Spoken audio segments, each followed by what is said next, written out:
Kwa majina naitwa Innocent Alois, nipo Azam TV na maswali kama mawili matatu hivi. Mosi, tunafahamu serikali ipo kwenye mpango wa kujenga kiwanda cha kuchakata gesi asilia kule Likongo, Lindi. So ningependa kufahamu mpaka sasa mmefikia wapi na mpo kwenye mchakato unaendeleaje? Swali jingine ni LNG. Yes. Swali jingine ni kuhusiana na hii vita vinavyoelekea Irani. Tunafahamu mwezi huu kuna ongezeko la mafuta, bei ya mafuta. Nini mnafanya kuhakikisha kwamba mnajipanga kuhakikisha bei au vita hivyo haviendelee kuleta athari kwenye swala zima la mafuta hapa? Lakini swali jingine, unapokuja kwenye mkoa kama wa Mwanza, ukitoa taarifa yako bila kugusa sekta ya uvuvi, huenda ukaondoka hapa wavuvi na wamiliki wa viwanda wasikuelewe. So nitamani kufahamu serikali mna mpango gani wa kulifanya Ziwa Victoria kuwa ni agenda ya kitaifa na kampeni kama ambavyo tumeona kampeni mnazozifanya kwenye ukatili wa kijinsia na masuala mengineyo. Sababu ni hizi. Ukizungumza na wamiliki wa viwanda wanakuambia samaki wamepungua, na tumeshuhudia kwenye baadhi ya viwanda wanasema wamepunguza uzalishaji hadi 60%, wengine 20%, na hata wafanyakazi kwenye baadhi ya viwanda wamepunguzwa kwa 1% kubwa sana. Tunafahamu pia jitihada ambazo mnazifanya kwenye kuwekeza kwenye uvuvi wa kisasa kwa maana ya uvuvi wa vizimba. Sasa nini mpango wa serikali kuhakikisha kwamba Ziwa Victoria linaendelea kuwa kitovu cha uchumi kwa wakazi wa Ziwa Victoria, lakini pia kwa wavuvi? Asante. Asante. Mwingine nianze na swali la mwisho. Ni kweli, na sisi Wakinga tunasema this is very sad, kwamba kumekuwa na vitendo vingi vya uvuvi haramu katika Ziwa Victoria, na athari za vitendo hivi ndizo ambazo zimeathiri sana upatikanaji wa samaki. Ziko juhudi ambazo zinafanywa kupitia Wizara ya Mifugo na Uvuvi, na wote mtakumbuka takriban wiki 2 zilizopita Mheshimiwa Balozi Bashiru Ali Kakurwa amekuwa katika ziara ya kupita katika maeneo mbalimbali, na baada ya hapo serikali imeandaa mkakati wa kunusuru hali hii. Mimi ombi langu kwa wavuvi katika Ziwa Victoria, tutakaosababisha ziwa liwe na samaki wa kutosha ni sisi, na tutakaoangamiza rasilimali hii kubwa na muhimu ni sisi wenyewe.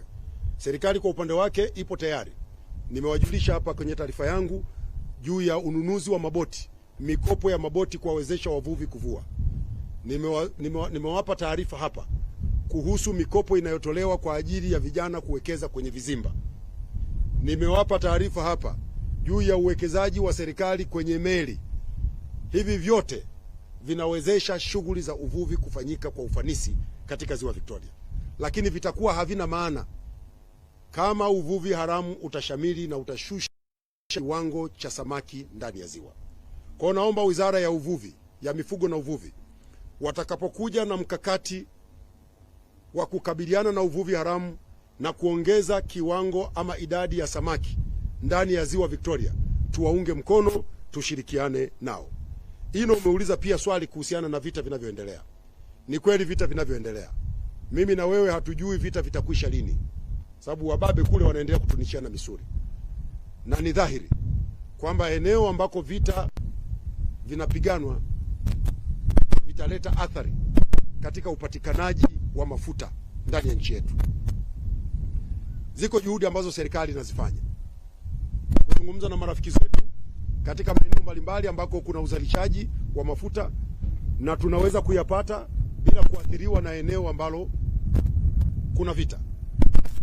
Lakini naomba niseme kwa Watanzania, maana msije mkaja kusema serikali imesema hatutapata athari, kwa sababu kuna mazungumzo yamefanyika.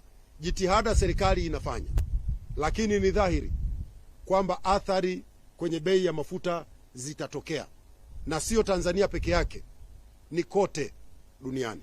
Na ndio maana nchi zote duniani zinatoa wito kwa mazungumzo ya amani kufanyika, njia za kidiplomasia kutumika, vita viishe. Sisi wa Tanzania tuwaombee ndugu zetu walioko kwenye maeneo yenye mzozo.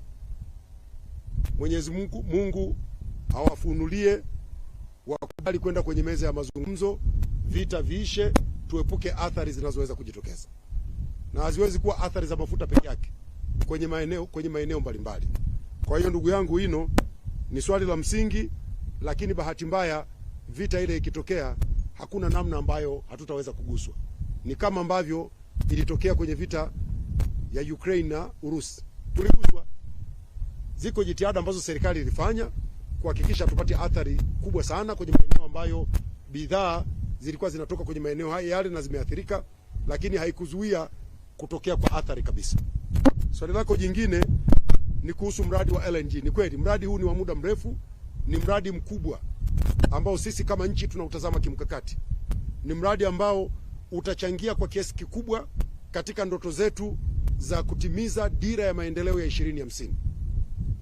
Tumekuwa na mazungumzo na wawekezaji, kumekuwa na ucheleweshaji kwa sababu serikali pamoja na kwamba inahitaji mradi huu mkubwa, lakini ni lazima tulinde maslahi ya nchi yetu.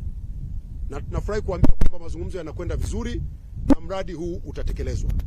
Utaanza lini, kwa tarehe ipi kabisa, tutawaambia tutakapokuwa tumekamilisha kila kitu. Lakini mradi haujatupwa, mradi upo na utatekelezwa. Karibu swali jingine. Mkuu, asante sana. Kwa takwimu ulizokuwa unatoa na utajiri wa Mwanza na resources na kila kitu, tunajua maamuzi yameshafanyika kwa ajili ya AFCON.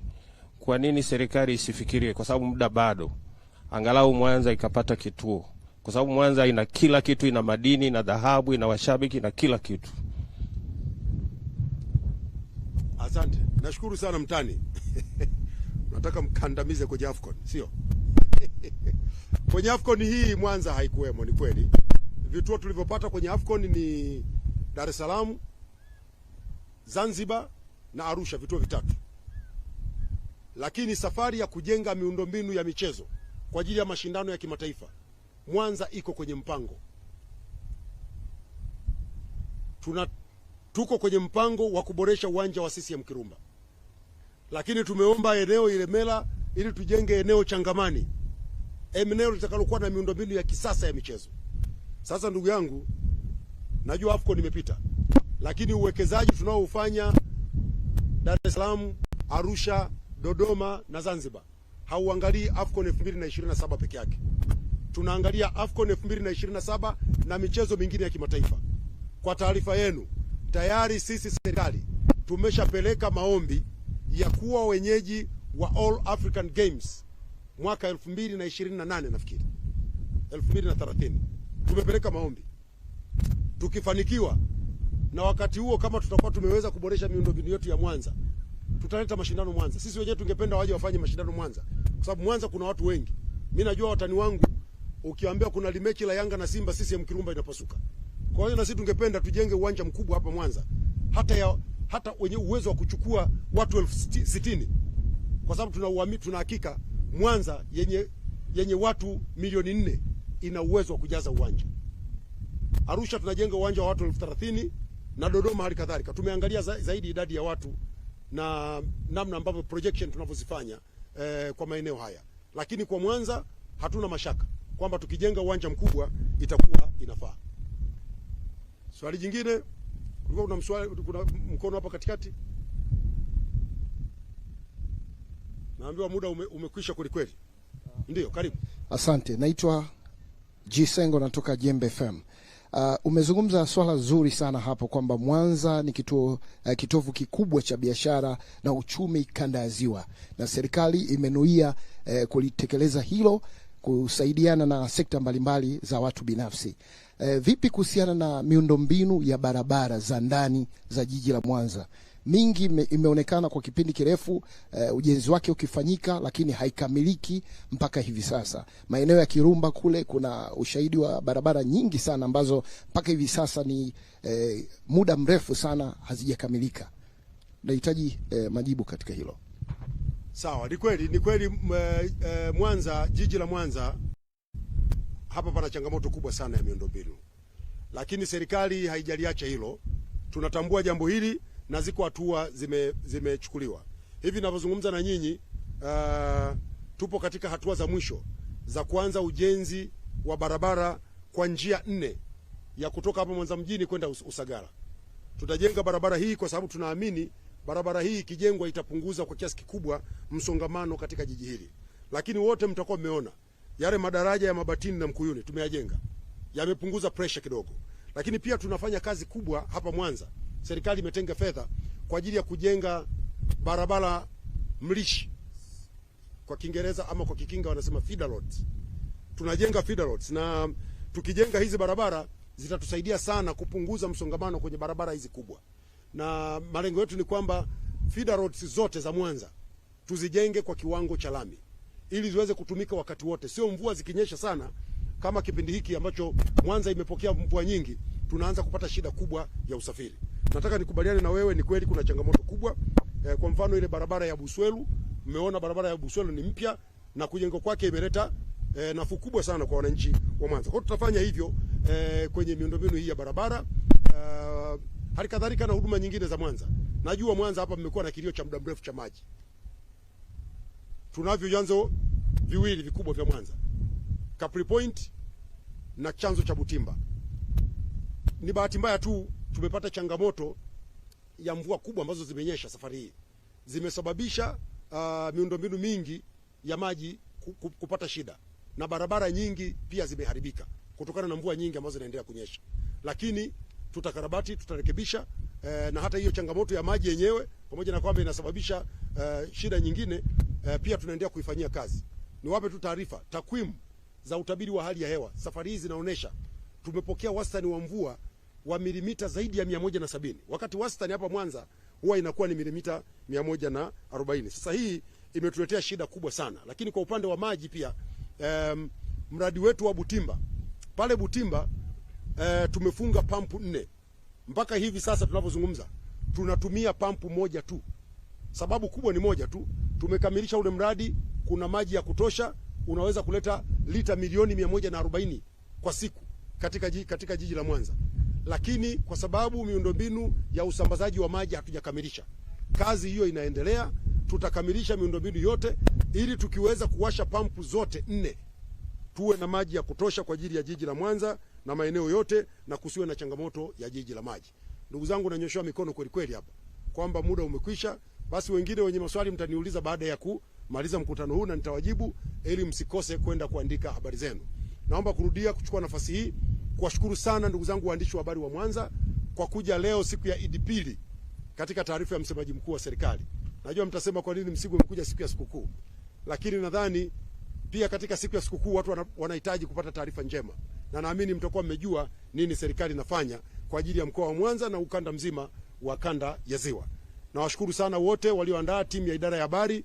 Namshukuru mkuu wa mkoa ndugu yangu Saidi Mtanda kwa namna ambavyo tumepokelewa mkoani na namna ambavyo tumewezeshwa kupita katika maeneo mbalimbali, na leo tumekutana nanyi.